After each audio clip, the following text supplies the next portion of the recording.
Every Monday to Friday, this is Peter Lewis's Money Talk. Money Talk. Good morning from me, Peter Lewis, and welcome to Thursday. Not just any old Thursday, because it's the 11th of June and it's 2026 World Cup Kickoff Day. A warm welcome to Money Talk, where I have an update on the day's business and finance news for you. This podcast is sponsored by Surfing Group, which is headquartered in Singapore and offers online financial services to 90 million customers across 10 countries. In today's business and finance headlines, stocks, Bitcoin, gold and silver fell Wednesday after Donald Trump said that Iran has taken too long to negotiate a peace deal that would have been great for them, and it will now have to pay the price. Iran's military is a complete and total mess, the president said in a post on Truth Social. Much of it, like their navy and air force, doesn't even exist anymore. They have been completely defeated. Iran is all talk and no action, he said.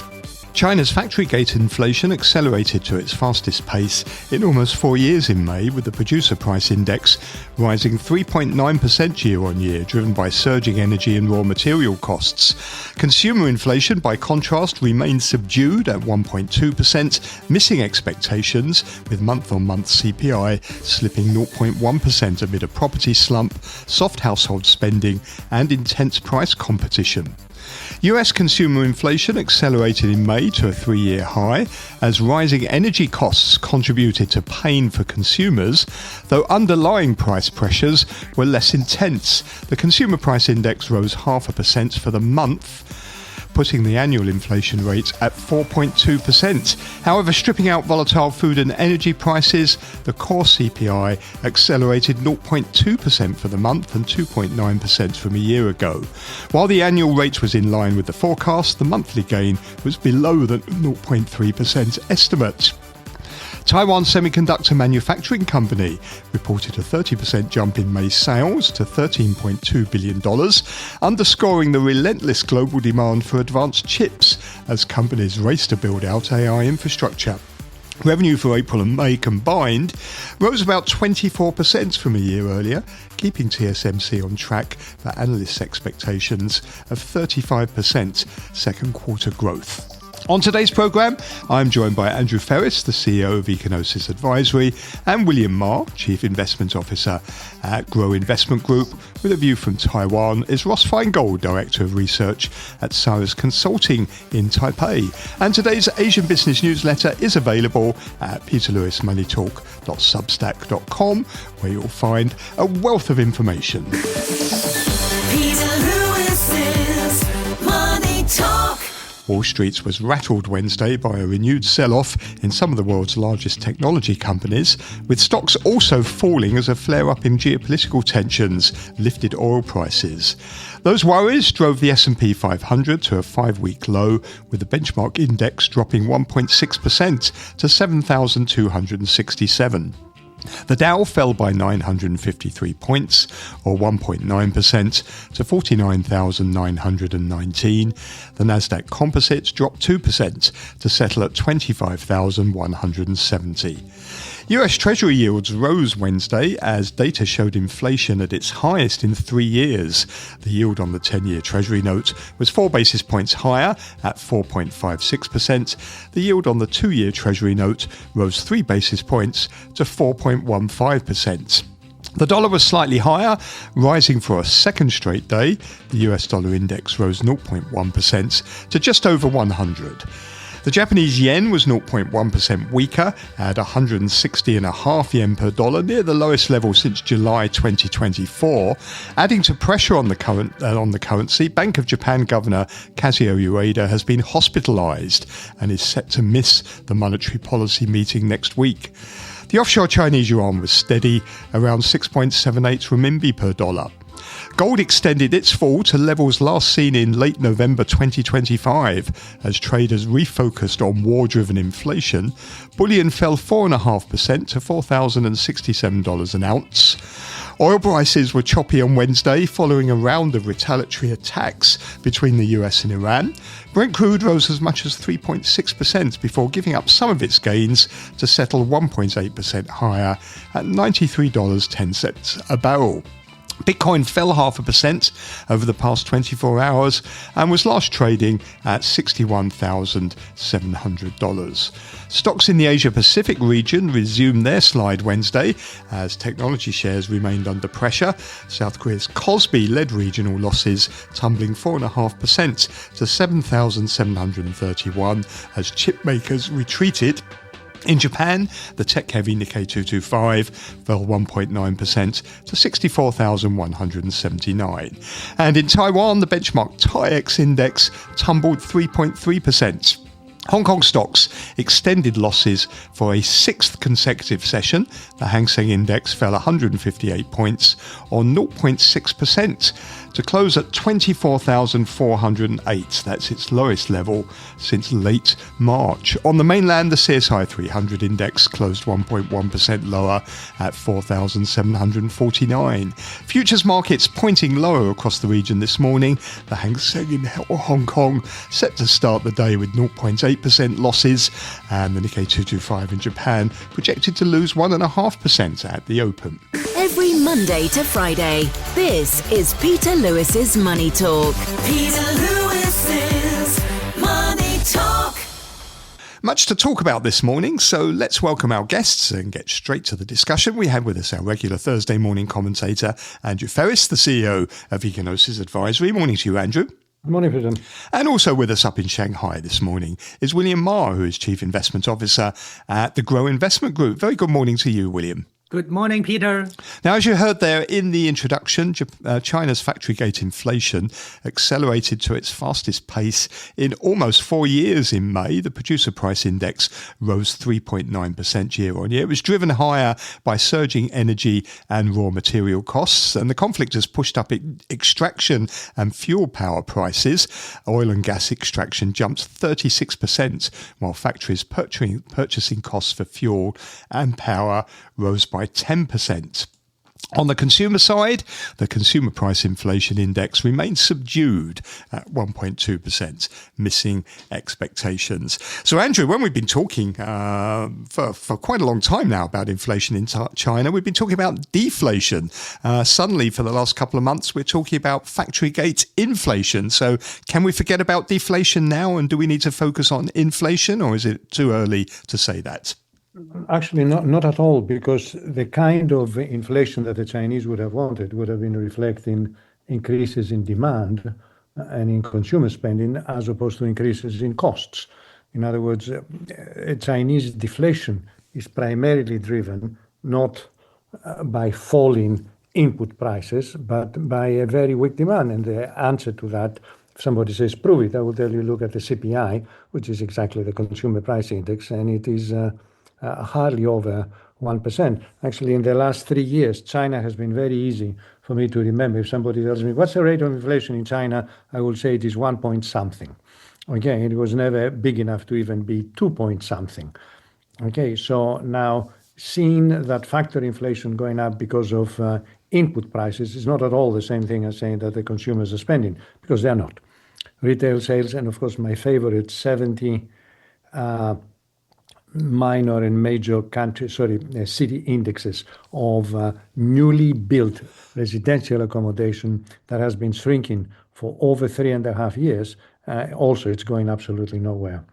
So this is this is bad inflation, okay, and not at all justified as a good inflation in terms of pointing out to some increases in overall aggregate demand driven by consumers. It doesn't.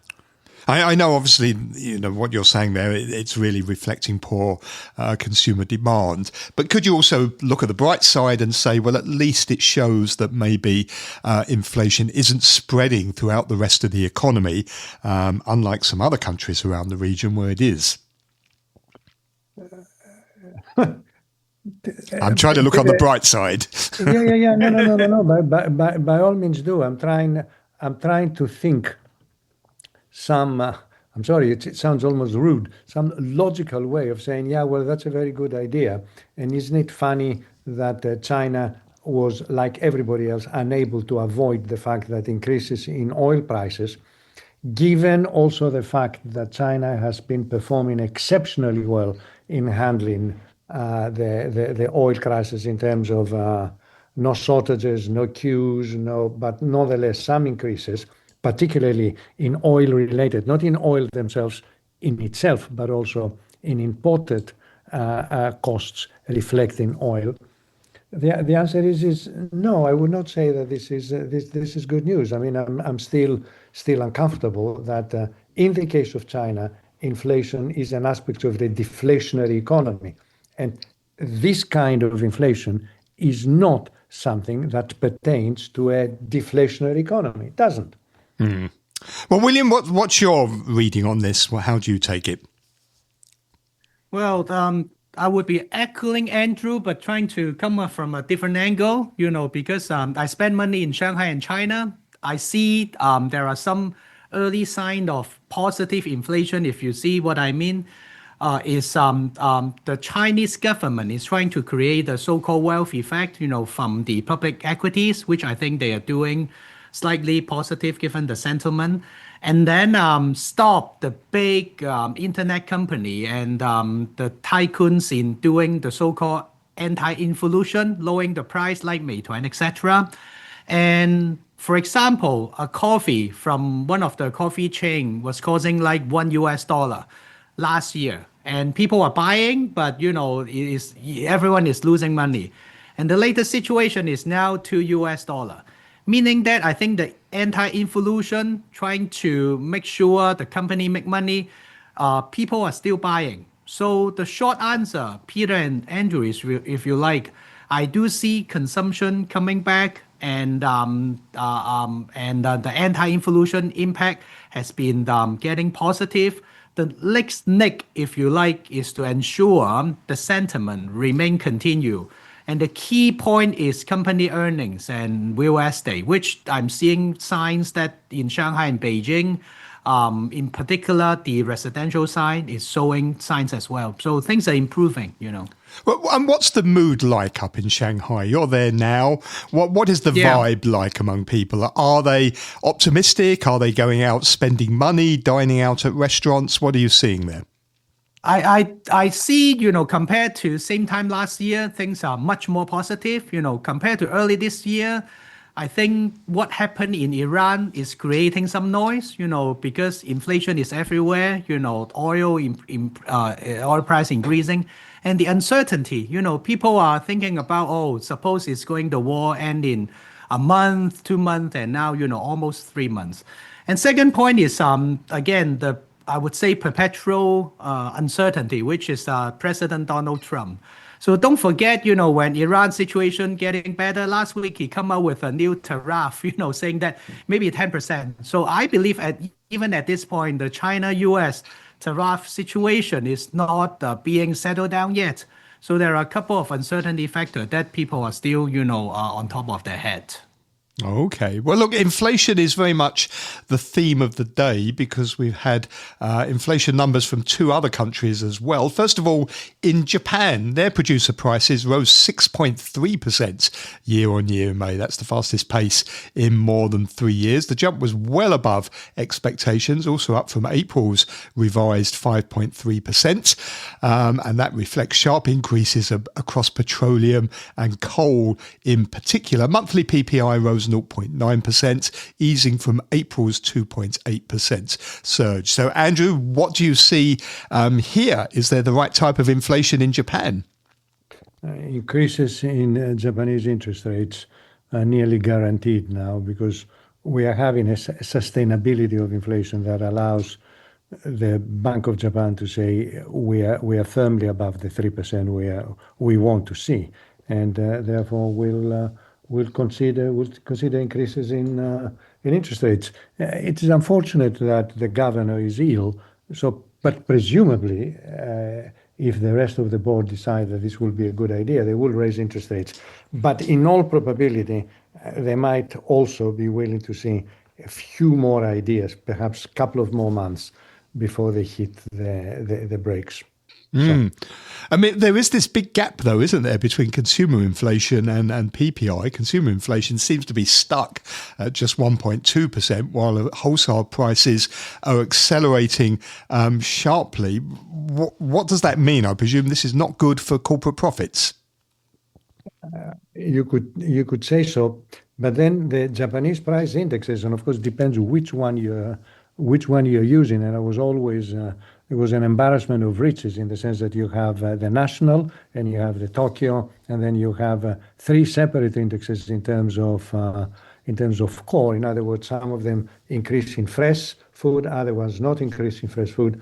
But the overall trend, even if the individual indexes vary, again, as you say, the difference between the PPI and the CPI are significant, then the only thing that I can think of is the variation in terms of imported inflation in Japan and also the structure of the indexes themselves. I know it's very easy to blame the index for showing different rates of inflation, but there you go.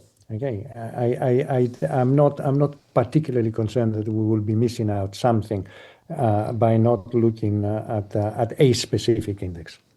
William, what are your thoughts on Japan? It does look like, doesn't it, that the oil price shock, the energy price shock, is maybe having a bigger impact on Japan's inflation than it is on China's.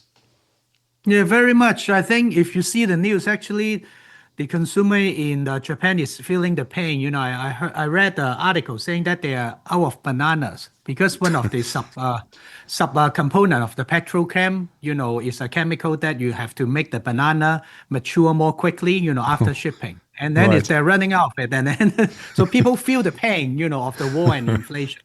And same token, that chips, you know, I mean, not semiconductor chips, potato chips. A potato chips manufacturer, their packaging is changing from color to monotone, saying that the, you know, chemicals, again, is out of stock and expensive. So I think that compound into the concept that people feel the pain of the Middle East war, and then inflation, you know, impact, if you like, because it's a 3-month, you know, impact or ripple effect. And that's why I think that also explains why the equity market has been quite struggling, because, you know, people are starting to prolong expectation, whether that will be a year or 2-year type of thing instead of 1 to 2 months, you know, thing. And when you look at Japan, do you agree with Andrew that the Bank of Japan is going to have to raise interest rates next week? I think they're in a tough position, to be honest. You know, I don't think Japan economy is in a really good shape, you know, together, you know, with the world, in particular because of the inflation situation. And there are some fatigue in the Japan equity market, you know, compared to, you know, last 2 years or so. I would say they would stay put, you know, is the best optimal position, but it seems the market is pricing in their rate increase, you know, in a good manner. And this is could be bad for the US dollar, because I was talking to some Middle East, you know, investor, and the de-dollarization or debasement trade of US dollar has been increasing or escalating. So if Japanese increasing rate, you know, I think the yen could have some, you know, positive, you know, impact, but it might not be a good idea to so-called cooling off the Japan recovery or economy. Okay. Well, look, we've also had inflation numbers from the US as well, much weighted numbers. US consumer inflation increased in May, although the underlying pressures were less intense. The CPI rose at a seasonally adjusted 0.5% for the month. That puts the annual inflation rate now at 4.2%. That's the first time it's been above 4% in 3 years.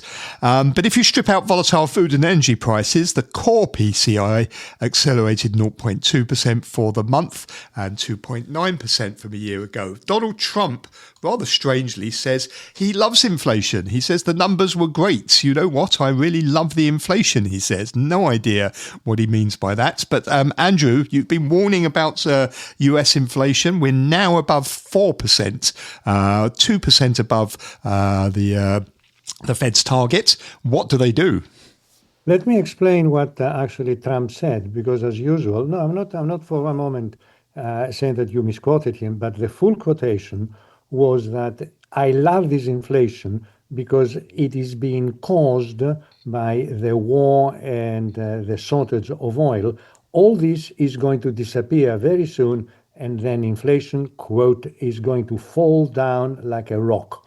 So Trump is telling you that he adores knocking himself on the wall for the sensational pleasure of stopping it. So he can stop the war he first started and reopen the Straits of He loves Hormuz. inflation, which he had actually caused, because it will be so nice when, as he wins the war, then inflation is going to come down. I mean, it is Alice in Wonderland. So the full quotation is he loves it because he expects it to come down like a rock. So he's going to open the Strait of Hormuz, which were already opened before he started his war. Yeah, well, also, when a war is not a war, and when do you stop a war when you are not stopping a war? And this is also now complete Alice in Wonderland. I mean, how can you have a ceasefire at the same time that the Iranians are blowing down Apache helicopters, and then the Americans are bombing the coast? This is literally, I don't say it is hypocritical, it is completely absurd, which incidentally, Peter, I'm sorry, I'm going to tap myself in the back, not because I had a particularly perceptive view about what was going to happen. I said this war is going to last for years, precisely because it's going to be a war that changes continuously. Okay, a war is a war when you try to kill each other or destroy physical aspects of each other, and you can do it in 101 different ways. So this war is going to go on forever, in the same way that I could tell you that the wars of Israel started back in 1947 and never stopped. As simple as that. So 70 years later, they're still fighting. Same thing is going to happen 100% with what happens with Iran. Oh, okay. Well, we'll talk more about this in a moment. Let's get William's thoughts on this as well. Apparently, this is good inflation because oil prices are going to come down. There's a ceasefire in effect, although no one has ceased firing at all by the sounds of it. So what do you make of all of this? Well, I see a lot of complaint. I think it's the retail people that matters. And a lot of friends coming back, from US for the summer and, traveling in China. They are saying that, I wish I can earn money in US and spend in Shanghai. So this is on top of a lot of people's head, and this is not good, in the long term. And I think people are also blaming and complaining about, Trump's so-called inconsistency, if you like, or dragging, for this too long, because it's impacting in particular the retail consumer in US. And what do you think the Fed is going to do? Or what do you think, first of all, the Fed should do? And then we'll talk about maybe what the Fed is going to do. Well, I think the Fed should do nothing. They should let Trump stop the war and then, make things, back to normal. I don't think it's a good idea to start so-called a rate hike, situation, again, if you like, because I think the U.S. economy is good, but at the same time, there are signs of, crack and weaknesses, and once you're starting the footpath of, so-called tightening again, that would be a tough situation for them to take a pause and then going the so-called, rate cut, if you like. So I think they should just do nothing and be slightly more patient. Andrew, do you agree? Do you think the Fed should sit tight and do nothing for now? Well, definitely they cannot cut interest rates. Whether they should be increasing interest rates, difficult, except to the extent that the trend is very much my friend, and the trend is definitely going up. So in other words, you don't let this continue to go before you find out that 12 months down the line, inflation is firmly at 4.5% or even 5% and is not coming down, and there will be political consequences. So should the Fed increase? At this stage, no, but should it increase at all as a perspective? Answer 100%. In other words, they should consider this as a very real possibility, except they're giving themselves more time. And most definitely they cannot cut. The markets are expecting a rate hike now before the end of the year. Yeah, well, they were also expecting decreases in interest rates. Last year. Yeah, last year. So this is always this business. That's why my favorite expressions is that the market has priced it in.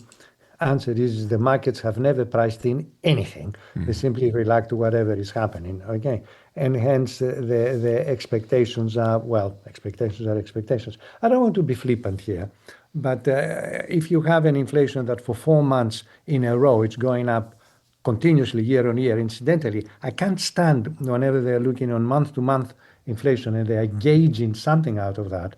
You know, if you're going to be worried about it, you have to look at the trend, and the trend is the yearly number, not the month-on-month number. And here we are having now more than I'm looking at it is more than nearly 5 months now with inflation going up every time, year on year. So what do you want? The trend is up. William, if we go back to April when the war in the Middle East first started, there were a lot of dire warnings. I remember from analysts, they said the world was approaching a tipping point. There was going to be soaring prices, fuel shortages, economic recession. Oil was going to shoot above $120 a barrel at least. We haven't really seen those dire forecasts come true, have we? Clearly there has been an impact, but maybe not as bad as what people were suggesting back in April. Why do you think that is?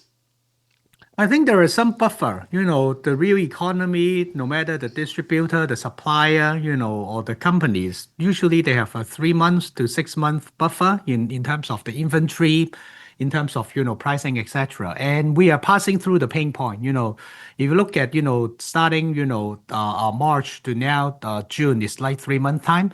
So I think some of the signs that we are really watching is the Christmas holidays or the Christmas order, you know, from China, you know, because when I talk to some of the people, they are saying that, you know, they are, if, you know, things are not going to be resolved in the next, you know, a month or two, the manufacturer in China is unfortunately have to increase the price dramatically. So whether the Christmas order or Christmas season shopping have to cut back, you know, on the order would impact, you know, what happened, you know, in the US. So my point is, it's getting close. You know, there is no so-called more buffer from the manufacturer perspective, you know. Well, Andrew, I mean, I can confirm you every time you've been on this programme, you've been saying all along that this war is going to last a lot longer than people think. You've been right so far. But what about oil? Are we reaching a tipping point now where you get to sort of an operational stress level where reserves fall so much that you can no longer keep pipelines functioning, refineries sort of operating, and the world economy just hits a wall? There is no oil that you can buy anymore. Is that coming? Peter, actually, my answer to that is no, and it is based on 3 very basic, most important points from my point of view. Of course, needless to say, from my point of view. Item number 1, substitutability. It is an amazing, powerful flow within the world economy at all time. And the nonsense that Hormuz is life or death for us forever misses completely the point that Hormuz, and I'll say that slowly, is completely substitutable, completely and utterly substitutable. Not immediately, okay, but my guess is within a year to a year and a half, Hormuz will be indifferent. Meaning what? Meaning that the oil flows will be finding different ways of coming out. First, already, the Saudis and the Omaris have constructed, and they are constructing more pipelines moving from the side of the Hormuz over on the side of the Persian Gulf. They cannot possibly substitute the millions of tons that they will be going through Hormuz, but they will be starting to do that. Then people would say that 25% of all oil comes through Hormuz. Well, the other 75 doesn't. And if the other 75 doesn't go through Hormuz, then quite potentially it is another source of substitution.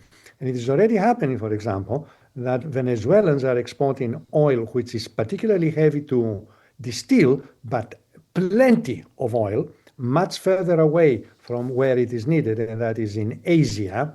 Okay, and also, of course, United States is a major exporter of oil. So oil will find way of moving away from Hormuz, point number 1. Point number 2, the reason why substitutability is completely ignored is because a lot of it happens in places that you don't particularly pay attention to. And I will give you an example that doesn't seem to be relevant right now. I'm sorry, Peter, please bear with me, okay, with the case of oil, and that is the amazing capacity of Argentina and Brazil to substitute crops for fertilizer. I'll say that slowly. Crops for fertilizer. Fertilizer prices go up, then you begin to produce crops that require less fertilizer. Very simple.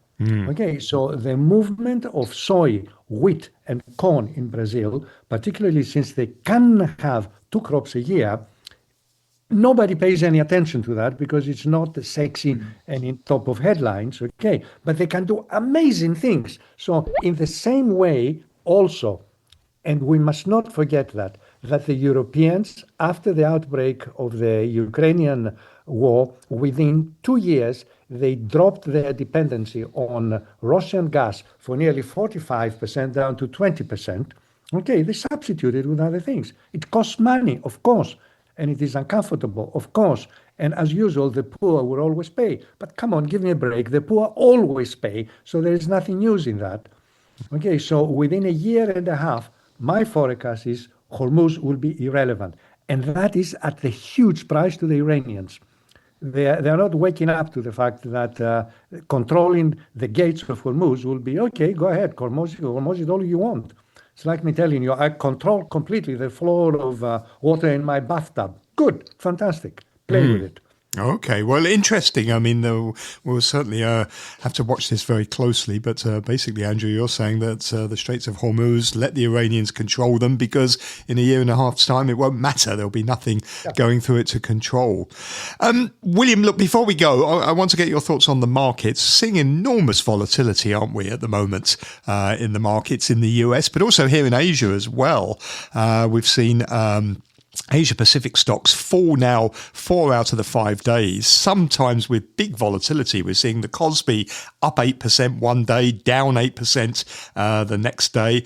Obviously, we're aware of all these big cash calls that are going on in the US with SpaceX and OpenAI and Anthropic all coming. But what's your analysis of this volatility? Why are we seeing this at the moment? Is it a warning sign of something bad coming? I don't think so. It's a profit-taking, mentality. To be honest, there is some last-minute leverage money, in particular in some of the Korean stocks, if you like. So those are impatient capital, and vulnerable to daily, in and out, if you like. So my view is we should, or everyone is watching, what is the share price of SpaceX 2 weeks or 3 weeks after the IPO, and then people would find comfort if they see, the market is not dropping, as much as people are expecting. But fundamentally, their weakness, as we discussed during the program. But I think the reason correction is because of profit taking and cut off of leverage money. Would you buy SpaceX? Well, I don't. I think there are better places to be, in terms of, price to earnings ratio perspective. There are some downstream, chips manufacturer, AI infrastructure, etc. than, a super crowded trade. I don't see value added by me buying SpaceX for my clients. It'll be interesting to see how it holds up after the IPO, won't it? I mean, exactly. We know that it's oversubscribed. We know that index funds are being forced to buy it because it's going into some major indices, but it will be interesting to see if that valuation can hold up over 90 times revenues, which by any stretch of the imagination is expensive. Andrew, just final thoughts from you then. What are you putting all this volatility down to? Well, I'll come directly. I'll go straight for the jugular. In fact, would I buy or would I not buy SpaceX? Look, the shares that are being sold, okay, still leave Musk with golden shares, which means he controls 80%. I'll say that slowly. It's not my numbers, the numbers that I read. 80%. So I am buying into a company which I somehow say I leave it completely in the hands of Musk. Well, what happens if he falls under a bus tomorrow? I mean, I don't mean ill to the poor guy and his 11 children. Okay, but this is absurd. The amount of money that goes under the control of one single person.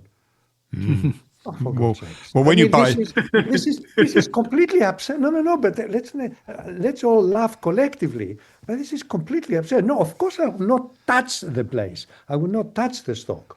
yeah, well, you've got to be a buyer of Musk's dreams, haven't you, about colonies on Mars and on the moon to be able to buy into these shares. One tends to forget that the average temperature on the surface of Mars, okay, is not less than 25 degrees hot in the morning to minus 25 degrees at night. Okay, it is a completely crazy planet. We're going to colonize it. If I really don't like Musk, I will say, let's hope he's the first one that takes his extended family and go and enjoy it. One has to be serious about this. It's people's money. I would like to go and interview people and say, are you genuinely buying to a company which is controlled by one person, not by a group of persons? Well, it won't be the first time that's happened, of course, will it? And we've seen all of this before, so but it doesn't normally work out well. So we'll have to see if this time is different. Look, thank you both very much. Great discussion there.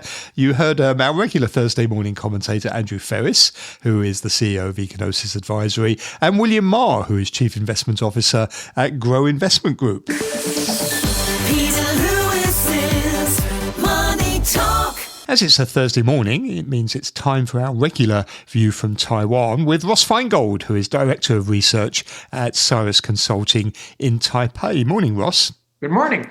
Now, the KMT leader in Taiwan is about to depart on a trip to the US. Tell me a little bit about, first of all, what she's going to be doing there and what she hopes to achieve. Well, she's meeting with expatriates in the hopes that they'll donate money and come back to vote in the upcoming local election at the end of November. And then she'll meet with scholars and at various think tanks. And when she's in Washington, D.C., she'll meet with various U.S. government officials. Will that include Donald Trump? No, of course not. I mean, if she does, it would be quite a shock. There was this talk about Trump meeting with, or having a phone call, I should say, with President Lai, and that doesn't seem to have happened, despite Trump saying several times he's going to call President Lai. So why would he meet with the chairman of the opposition party? It's not a parliamentary system, so it's not like Zheng Liwen from the Kuomintang is a member of parliament. She's not the presidential candidate for the January 2028 presidential election. I mean, she might become the candidate, but she's not today. It's so far away from the election. And whoever is the candidate, which they'll nominate about a year from now, sometime around May or June of next year, the candidate will visit Washington, D.C. in September or October, a few months before the January 2028 election anyway, because that's typically what's done. So why should the U.S. government particularly make a big effort to meet with her? I mean, there'll definitely be U.S. officials who meet with her, whether from the State Department or the National Security Council, because that's the precedent when the opposition leader from Taiwan visits Washington. But frankly, I just wouldn't expect her to really come back to Taiwan with any substantial outcomes that are going to improve the party's electoral chances in November in the local election, which is really going to turn on the performance of the individual candidates in the different municipalities. That's not to say the party's going to do poorly. In fact, they might do very well. But if their candidate wins the Kaohsiung mayor election, for example, it's not because Zheng Liwen, the party chair, went to Washington, D.C. in June. How is this visit being received in Taiwan? Is it seen as controversial? No, not at all. Again, people are used to this. The opposition chair, whoever it is, every few years they visit Tokyo or Washington, D.C. To try and prove that foreign governments really care who the opposition party in Taiwan is. I mean, generally the foreign governments care who the governing party is, but they don't necessarily care who the opposition is. Again, there's plenty of precedent for this. There's nothing controversial about it. I think the key thing here is whether or not she actually returns to Taiwan with anything substantive for her effort and the cost and the time of this trip. I'm quite pessimistic on that. I mean, the KMT is known for being a divided party. Does her views about how to make this rapprochement with mainland China and how to deal with Beijing, is it the consensus view across the KMT, or is she going out on a limb here? Well, it's hard to say, necessarily what the consensus view. I read a lot of commentary that claims to say that there's this great divide inside the party. I think that's quite exaggerated, actually. She won election for party chair last year. It's a democratic election among party members. There were multiple candidates, and she won. I mean, turnout wasn't particularly high, but I think this whole the party's divided thing is overdone and frankly a bit irrelevant because for now she is the boss. And she did visit Xi Jinping in April. She's talking about trying to recalibrate Taiwan's relationship with China versus where it is under the current DPP government or the preceding DPP government of Tsai Ing-wen. I would just say it is what it is. Ultimately, it's up to the Taiwan voters. So if they don't like this policy, they won't vote for the Kuomintang, whether in the November local election or the January 2028 presidential and legislative election. But again, I do have to emphasize, she's not the presidential candidate yet. She might be, but there's a high likelihood she won't be. So if she's not the presidential candidate next year in advance of the January 2028 election, whoever is the candidate is going to articulate their own policy towards China, which may or may not be fully aligned with Zheng Liwen. And then ultimately it'll be up to the Taiwan voters. Well, she's got some difficult questions, though, to answer, hasn't she, when she gets to Washington? The Trump administration wants Taiwan to increase defense spending. President William Lai is trying to get a bill through Parliament to allow that to happen, but her party consistently votes against that. So how is she going to explain that to the senators and the administration officials that she meets in Taiwan, in Washington? Well, to clarify, President Lai sought a $40 billion supplemental defense budget. That's separate from the regular defense budget that's passed every year. Although actually, believe it or not, the 2026 central government budget hasn't even been passed yet. But Lai sought a $40 billion supplemental defense spending appropriation. And the opposition stalled on it for quite a while. But last month, in advance of Zheng Liwen going to Washington, the opposition did combine to pass $25 billion. So they gave President Lai $25 billion, not the full $40 billion that he sought. And the $25 billion that the opposition did approve is for U.S. weapons specifically. So she will be asked, why didn't you approve the full $40 billion? And her answer is going to be, we approved $25 billion to buy American weapons because we believe in American weapons and it's going to create lots of jobs in the United States. The other $15 billion, we'll still consider it, but the other $15 billion was for mostly domestic manufacturing of weapons. And the opposition's position was the details weren't sufficient, and they didn't think it was appropriate to hand this additional amount of money to the government. So she'll try and explain that, but again, her main talking point is going to be, but we still approve purchasing another $25 billion in U.S. weapons, which is a lot of money. Yeah. And what's her position? Because William Lai's government is eyeing export controls on AI chips, which are bound for China, to try and bring its rules closer to US restrictions. Obviously, the Trump administration will be delighted with that. What's her position on that? That one kind of remains to be seen. If the U.S. really thinks Taiwan needs more robust export controls, then it'll put a lot of pressure on Taiwan. It'll become very difficult for legislators to refuse to make those changes. It's basically what we saw with the defense spending that we were just talking about. The United States put a lot of pressure on opposition legislators here in Taiwan. So what did they do? They eventually passed $25 billion in spending on U.S. weapons. So if the U.S. really thinks this is important for Taiwan to do, we'll probably see a lot of pressure from the U.S., making it difficult for the U.S. to say no. Sorry, for Taiwan to say no. Let's talk about another high-profile visit we've seen this week. President Xi Jinping went to North Korea to see Kim Jong-un.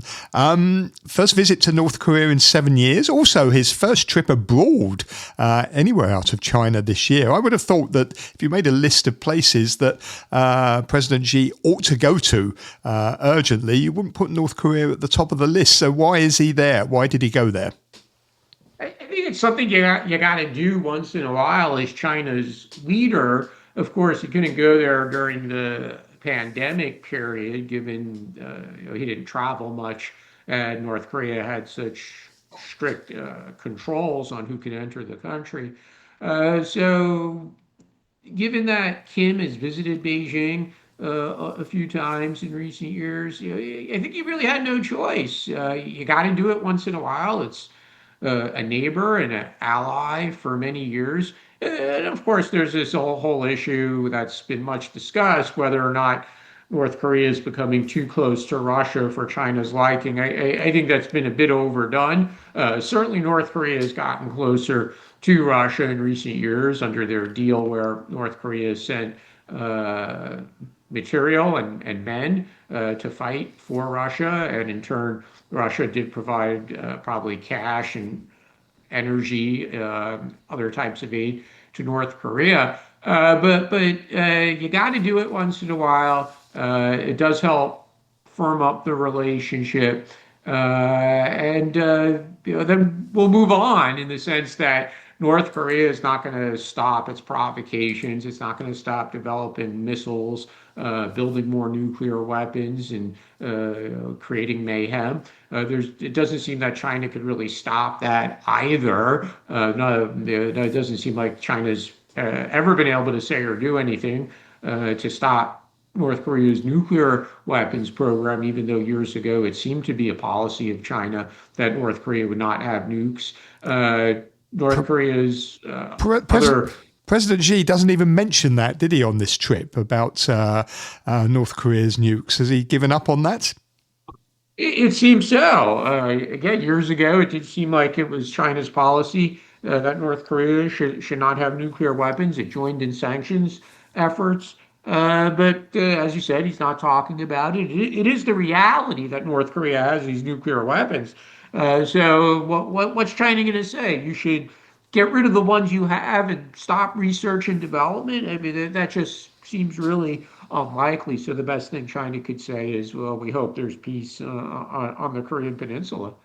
And what about Donald Trump? I mean, he's very focused on Iran having nuclear weapons, when all likelihood it doesn't, and it's a long way from developing them. He says nothing about North Korea, really, does he, which does have nuclear weapons or is very close to having them. During his first now almost year and a half, Trump's been really busy with conflicts in places like Gaza and now more recently Iran. He spent a lot of time trying to bring an end to the war between Ukraine and Russia. So he hasn't really focused on North Korea. He's mentioned again that he'd like to have another meeting with Kim Jong-un. Bringing this up because I think Trump might return to this issue if he has time.